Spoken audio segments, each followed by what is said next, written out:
ஏங்க இந்த ஆம்பளைங்க எல்லாம் ஏன் இவ்வளவு கல்லெஞ்சக்காரனா இருக்கீங்க? எதுக்குமே அழுக மாட்டீங்களா?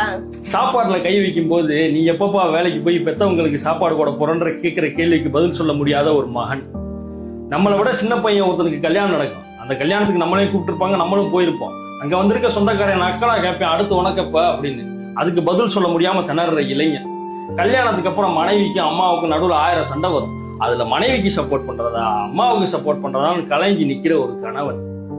இந்த பண்டிகைக்காச்சும் புது துணி எடுத்து கொடுப்பீங்களான்னு பிள்ளைய கேட்பாங்க.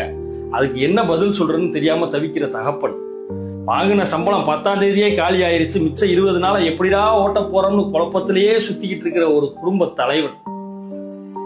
உனக்கு என்னப்பா ஆம்பளை தானே அப்படின்னு பல விஷயத்துல பாரபட்சம் பார்க்கிற இந்த சொசைட்டி மேல ஆதங்கத்தோட சுத்திக்கிட்டு இருக்கிற ஆண்மகன். இவங்க எல்லாம் கண்ணீர் விட ஆரம்பிச்சாங்கன்னா அதை துடைக்கிறதுக்கு கைக்குட்டையும் பத்தாது, அதை பிடிச்சு அடைக்கிறதுக்கு கடலும் பத்தாது.